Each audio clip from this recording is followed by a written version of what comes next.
म्हणजे कस्तुरी खोटं बोलली माझ्याशी? बाबा तिचा नाईलाज होता, मनाविरुद्ध बोलली आणि तिने हे तुमच्यासाठी केलं, तुमच्या घरासाठी, आईंच्या ऑपरेशनसाठी. का? कारण माझ्या मम्मीने एक खोटा कॉन्ट्रॅक्ट करून तिला फसवलं आणि म्हणून तिला यावं लागतंय आमच्या घरी, नाईलाज. आणि आजही ती तिथे काम करतेय तिच्या मनाविरुद्ध.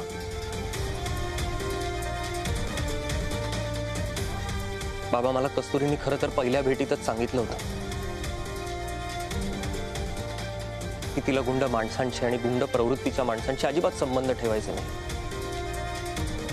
पण आम्ही एकमेकांच्या प्रेमात बघता क्षणीच पडलो. बाबा काय करू सांगा ना, ह्याच्यात आमची काय चूक आहे? तेव्हा आम्हाला माहित नव्हतं आमच्या दोघांच्याही भूतकाळाचा आणि माझ्या बाबांनी केलेल्या चुकांचा आमच्या नात्यावर असा परिणाम होईल आणि त्याची आम्हाला अशी शिक्षा भोगावी लागेल.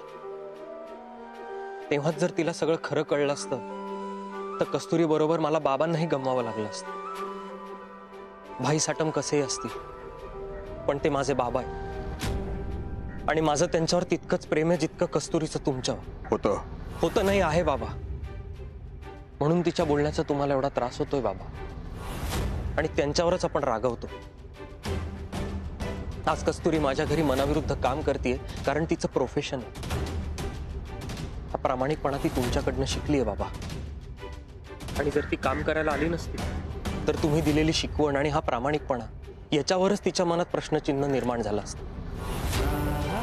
मी खरंच सांगतो, तिची ह्यात काहीच चूक नाही. ती फक्त ह्या सगळ्यात फसत गेली. आता तुम्हाला प्रश्न पडला असेल की हा मुलगा त्याच्या घरच्यांच्या विरोधात, मम्मीच्या आत्याच्या विरोधात एवढं का बोलतो? तर हे खूप दिवसांपासून माझ्या मनात होतं आणि मी तुम्हाला सांगणारच होतो बाबा. भाई साटम खूप मोठे गँगस्टर असतील, मम्मी आत्या कशाही असतील, पण यात माझ्या आणि कस्तुरीचा काय दोष? आमचं एकमेकांवर खूप प्रेम आहे आणि जे काही घडले त्याच्यात आमची काय चूक आहे सांगा. बाबा मी तुम्हाला विनंती करतो, प्लीज मला आणि कस्तुरीला वेगळं करू नका. आमच्या लग्नाला विरोध करू नका. चल देख, परत आमच्या घरासमोर दिसलास ना तर लॉकअपमध्ये टाकेन तुला. चल देख.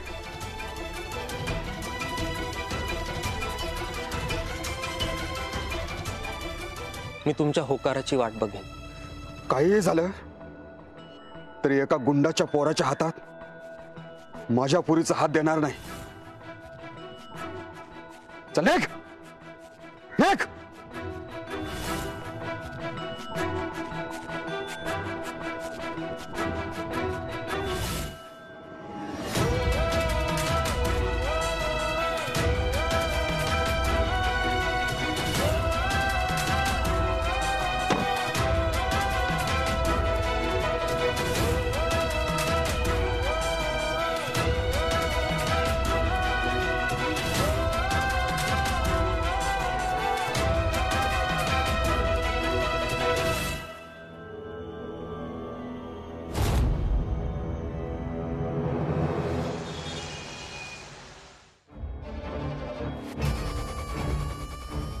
काय?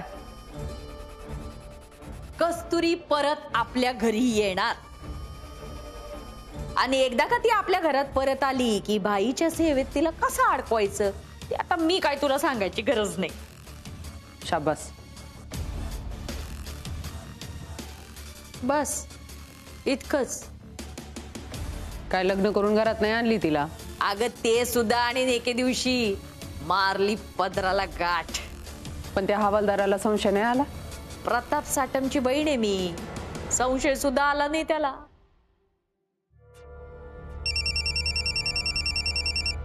ये बघ आता तूच ऐक. हा बोला. कलाताई घरी पोचलात का? हो हो आताच पोचले मी. कामिनी देवीशी काही? अहो हो, तुमच्याकडनं निघाल्या फोन केला मी कामिनीला आणि सांगितलं तू जाऊन माझा आता काही संबंध नाही. म्हणजे आपण आता जे बोलू ते त्यांना कळणार नाही ना?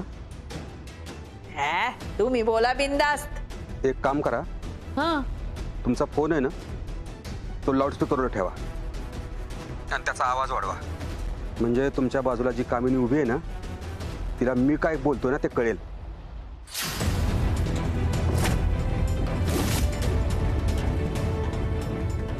ऐक ना कामिनी, कला कोण आहे ना ते सगळं मला कळलंय. यापुढं काहीही झालं ना तरी मी माझ्या लेकीला तुझ्या घरी पाठवणार नाही. आणि तुला जे काय करायचंय ना ते तू कर. आणि जर तू माझ्या मुलीला इथून पुढे त्रास दिलास ना तर 15 वर्षापूर्वी मी दाखवून दिलं होतं की हनुमंत लोखंडे कोण आहे ते. उदाहरण तुझ्या घरातच आहे, बेडवर. लई बोलास. आतापर्यंत तुला जित्ता ठेवला माझ्या पोरामुळं, नाही तर आतापर्यंत मुडदा बसविला असता तुझा. त्या दिवशीची तुला भेटली ना ती खरी मम्मी नाही. आणि खरी मम्मी कशी आहे ना तुला अजून माहित नाही. तुझ्या पोरीला माझ्या पोराबरोबर लग्न लावून घरात आणली ना तर नावाची मम्मी नाही हे लक्षात ठेव. असे बरेच बघितले धमकी देणारे. चल फोन ठेव.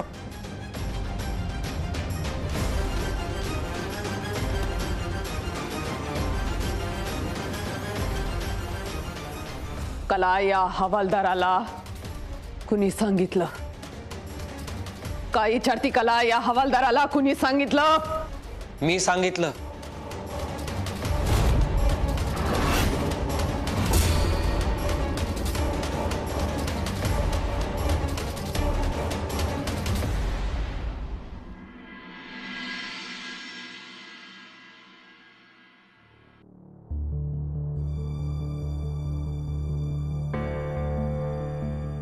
अहो पाणी.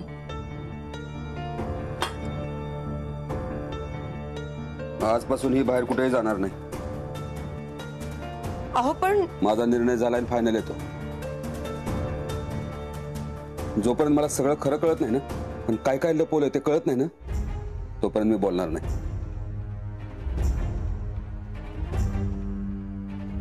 आपल्याकडे दागिने किती आहेत?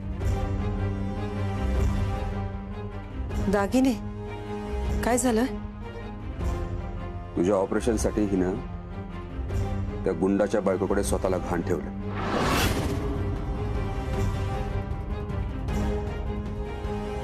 म्हणजे तुझं ऑपरेशन वाईट मार्गाने कमवलेल्या पैशातून झालंय. किती दागिने किती? 2 बांगड्या आणि 1 हार.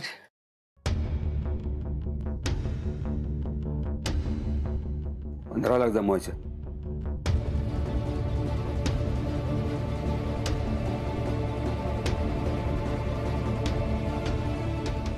हे मंगळसूत्र आहे.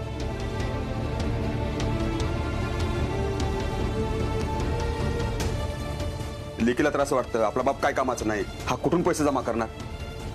पण तू तर असं समजू नकोस. बाबा अहो असं काही नाहीये. मी जे काही केलं ते फक्त आईसाठी केलं. तिच्या उपकार केले आमच्यावर. आता इथून पुढे तुम्ही काहीही करू नका. जे काय करायचं ना ते मी करेन. माझा मी समर्थ आहे.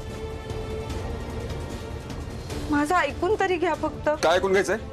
काय ऐकून घ्यायचंय? बाबा मी का अहो बास करा. हे घर माझा नवराच जर माझ्या बरोबर नसेल तर मंगळसूत्राचं काय करू मी? आणि माझी खात्री माऊनी जे केलं असेल ते मुद्दाम केलेलं नसणार. का केलंस असं? तूच म्हणाली होतीस ना त्यांना सगळं खरं खरं सांगायला पाहिजे म्हणून. अरे पण सौरभ, कस्तुरीचे बाबा तिला इकडे कामावर पाठवायला तयार झाले होते. त्यांनी काय होणार आहे आत्या? ती घरात आली तर तिला ह्या ना त्या कारणावरून त्रास दिला जाईल, नाहीतर कॉन्ट्रॅक्ट दाखवून ब्लॅकमेल करण्यात येईल. मला नाही बघवते तिचा त्रास, म्हणूनच मी जाऊन सगळं खरं सांगून आलो. तुला काय वाटतं हे सांगितल्यावर तिचा बाप त्याच्या पोरीचा हात तुझ्या हातात देईन म्हणून? नाही देणार कदाचित. एक लक्षात ठेवा, विजय नेहमी सत्याचाच होतो. अरे पण सौरभ बाबा, तुझी हार झाली ना यामध्ये. झाली असेल कदाचित आत्ता माझी हार, पण मला माहिती आहे की शेवटी माझ्या प्रेमाचाच विजय होणार. आता तिच्या बापाला फोनवर सांगितलंय त्याच्या पोरीला या घरात सून बनवून घेऊन येणार म्हणून.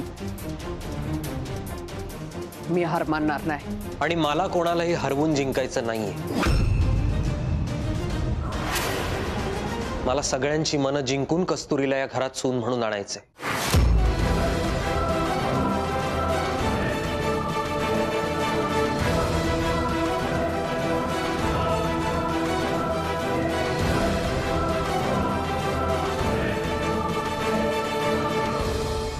हे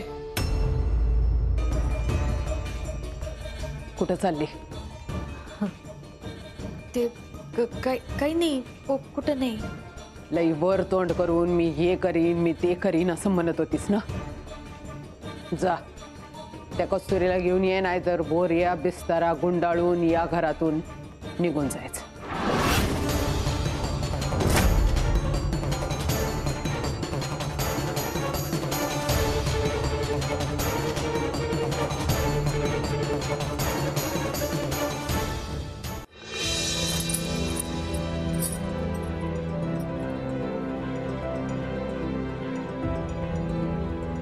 हे आपल्या सोनाराकडे न्या आणि बघा काय पैसे मिळतात ते. आले गळ्यात घाल.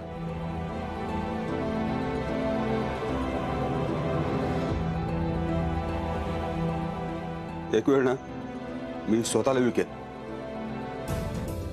पण याला हात नाही लावणार. बाबा माझ्याकडे आहेत थोडे पैसे आता. काय गरज नाही. अहो माऊ काय बोलते एकदा ऐकून तरी घ्या ना. ते इथून पुढे नाही चूक करणार. अहो सौरभ आला होता घरी पण त्याच्याशी एक शब्द बोलली नाही ती. भेटला मला बाहेर, सांगत होता काय काय, पण माझा ना त्याच्यावर अजिबात विश्वास नाही. शेवटी गुंडाचा पोरगा तो, त्याच्यावर काय विश्वास ठेवायचा. बाबा नाही हो, सौरभ खरंच तसा नाहीये. आणि मला सांगा तोही त्यांच्यामधलाच एक असता तर जेव्हा आम्ही बोलतही नव्हतो तेव्हा तो का आला असता हॉस्पिटलमध्ये आईच्या ऑपरेशनसाठी. मम्मीनी जेव्हा विकत घेतलं होतं हॉस्पिटल तेव्हा तो राजीनामा देणार होता, पण फक्त पेशंटसाठी म्हणून थांबला तो. बाबा मी खरंच सांगते हो, मला कळलंच नाही मी या सगळ्यात कशी अडकत गेले. पण याच्यात अजिबात सौरभचा हात नव्हता. त्याला हे सगळं माहितीही नव्हतं बाबा. त्याची खरंच काही चूक नाहीये हो. बाबा बोला ना हो माझ्याशी प्लीज. हवं तर तुम्ही ओरडा, मला भांडा, माझ्याशी मारा वाटल्यास, पण प्लीज बोला ना प्लीज. चांगलंय चांगलंय. तो म्हणतोय हिची चूक नाही, ही म्हणते त्याची चूक नाही. चांगलंय चांगलंय. बाबा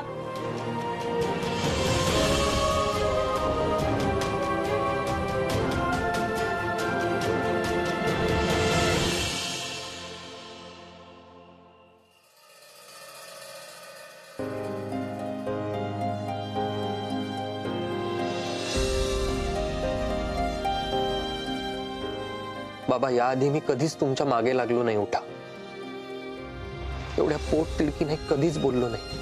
पण बाबा प्लीज प्लीज आता लवकर कोमातून बाहेर या.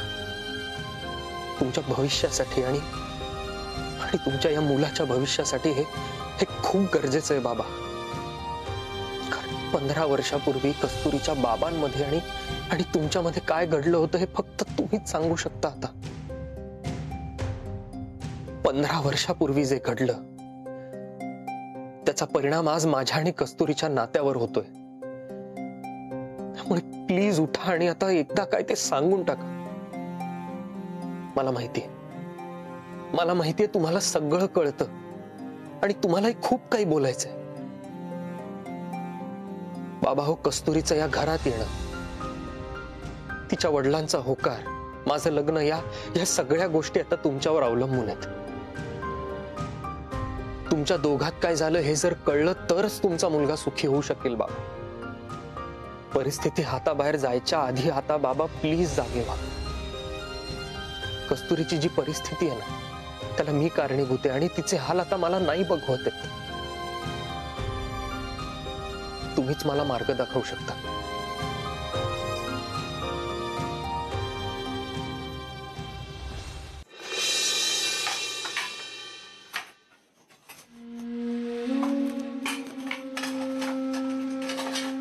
अहो जेवली का ग?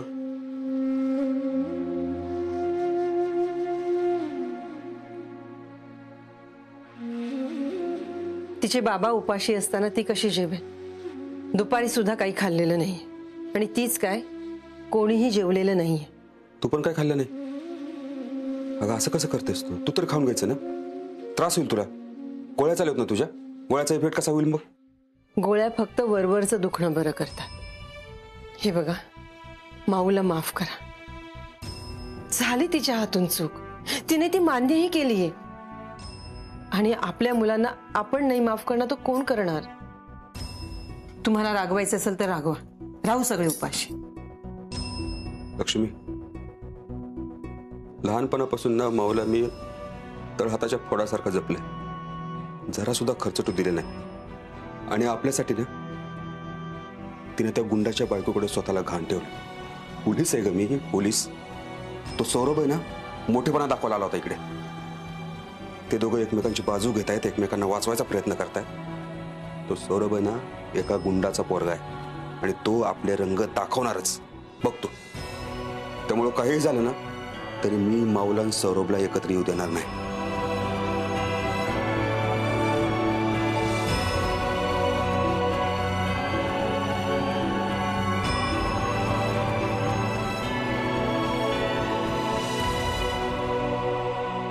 एका अटीवर मी तुझ्याशी बोलायला तयार आहे. मी सांगेल त्या मुलाबरोबर तू लग्न करायचंस.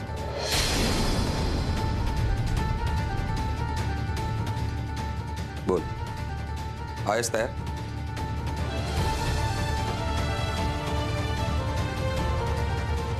माऊ, उत्तर द्यायला एवढा वेळ लागतोय म्हणजे नक्कीच तुझं सौरभवर प्रेम आहे. कधीपासून चाललंय सगळं? बरेच दिवस झाले.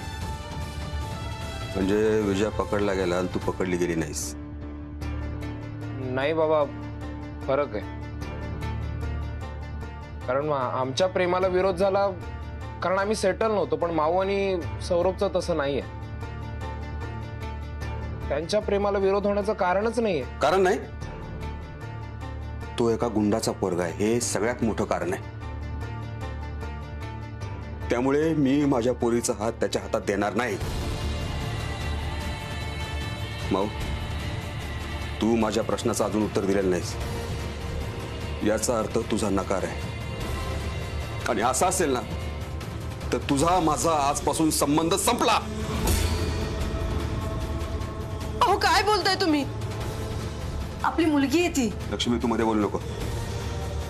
मला फक्त माऊचं उत्तर हवंय.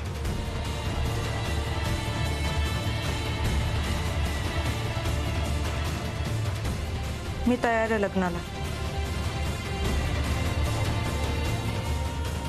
माझ्या इच्छेपेक्षा तुम्ही माझ्याशी आता परत बोलताय हे जास्त महत्वाचं आहे माझ्यासाठी. आणि बाबा, चार चौघात तुमची मान खाली जाईल असं मला काही करायचं नाही.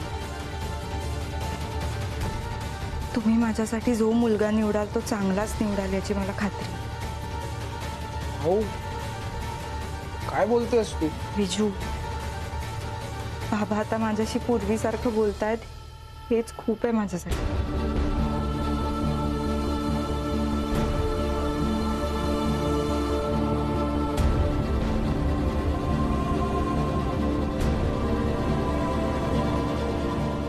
बाबा, यापुढे कधीच माझ्याशी असं वागू नका. मला माहित होतं माझी लाडाची लेक मला कधीही नकार देणार नाही. बाबा, माझी फक्त एक अट आहे जरा.